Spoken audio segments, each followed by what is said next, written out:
नरखेड तालुक्यामध्ये 13 गावं पूरग्रस्त होती. मागच्या 30 वर्षापूर्वी या गावाचं पूरग्रस्त म्हणून पुनर्वसन झालं, पण नवीन गावात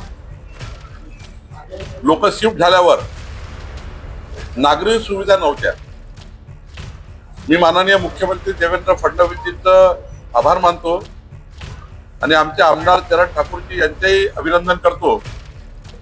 त्यांनी माझ्याकडे बैठक लावून या 13 गावाच्या नागरी सुविधा करता 32 कोटी रुपये मदत पुनर्वसन विभागाकडे दिले.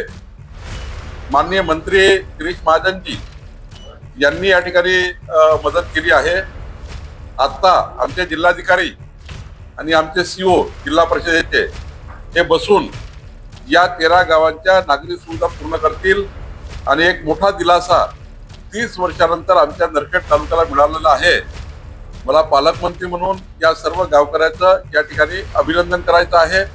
पुढच्या 6 महिन्यामध्ये हे संपूर्ण नागरी सुविधाचे कामं पूर्ण करायचे आहे. राहुल गांधी आज विद्यार्थ्यांसोबत संवाद साधणार आहे. मी सांगितलं की हे नौटंकी आहे, नाटकबाजी आहे.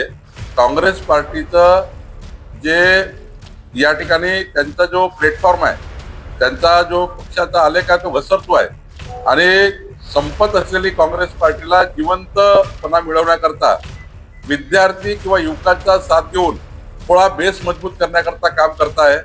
खरं तर हे राजकीय उद्देशाने केलेलं, युवकांना दिशाभूल करून राजकीय उद्देश पूर्ण करण्याकरता काँग्रेस पार्टीचं या ठिकाणी पक्षाचं काम वाढवण्याकरता युवकांचा त्या ठिकाणी उपयोग करण्यात येत आहे. याकरता राहुल गांधी आता युवकाचा विषय घेऊन देशभर त्या ठिकाणी वेगळ्या पद्धतीने अशा पद्धतीची नौटंकी करतायत. नाही, एकदम चांगला आहे. आमचे मुख्यमंत्री नेहमीच युथ आयकॉन राहिलेले आहे. या महाराष्ट्राच्या युवकांना माननीय देवेंद्रजीच्या नेतृत्वावर विश्वास आहे. या राज्यातले युवा हे नेहमीच त्या ठिकाणी देवेंद्रजीच्या प्रत्येक भूमिकेशी सहमत राहिलेले आहे.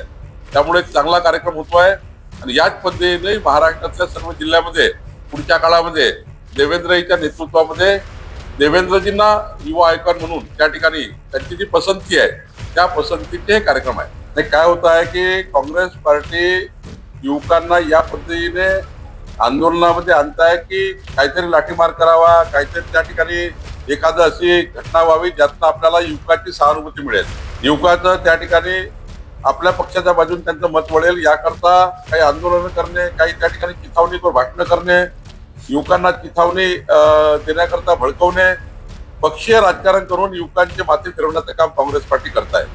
कालच्या माझ्या दौऱ्यामध्ये केवळ माझा महामित्रांच्या एक राष्ट्रीय आमचं असोसिएशन आहे, इंजिनियर असोसिएशन राष्ट्रीय लेवलचं, त्या कार्यक्रमात मी एकटाच त्या ठिकाणी निमंत्रित होतो. त्यामुळे कालच्या दौऱ्याचा काही संदर्भ नव्हता. पण मला वाटत नाही की नवनीत राणाजी काही पक्षाच्या भूमिकेवर नाराज आहे. त्यांनी तर मिळालेली लोकसभा राज्यसभा सोडली आहे. त्यांना तर राष्ट्रवादीमधून ऑफर दिली होती, राष्ट्रवादीमध्ये तुम्ही अजित पवार गटामध्ये राज्यसभा लढा. पण त्यांनी पक्षाच्या ज्या भूमिका त्यांनी स्वीकारल्या आहेत, हिंदुत्ववादी भूमिका स्वीकारलेल्या आहे.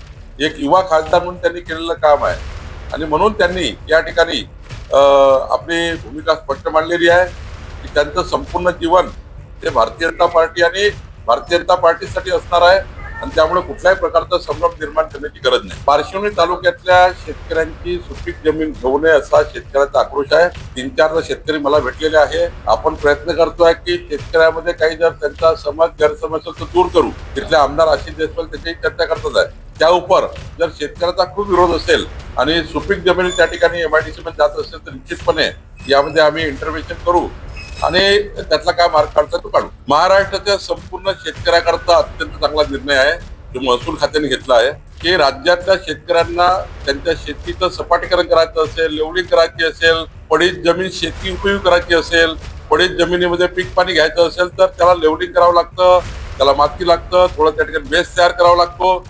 त्याकरता त्यांना माती लागतं आणि मग माती आणली की मग आमचे अधिकारी त्यांच्याकडे रॉयल्टी घेतात, त्यांचे गुन्हे दाखल करतात. आता मात्र या राज्यामध्ये कुठल्याही शेतकऱ्याचं ट्रॅक्टर पकडायचं नाही आहे. शेतकऱ्याला लागणारी माती याची रॉयल्टी घ्यायची नाही आहे.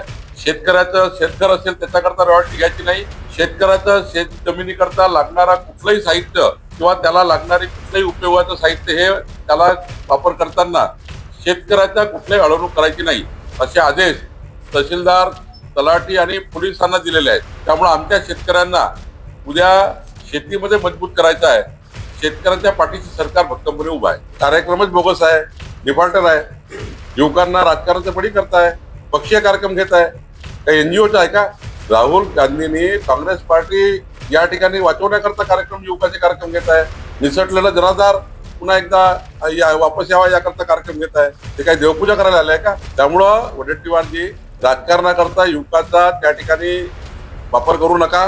राजकारणाकरता युवकाचा वापर करून त्याचे माथे भडकवू नका.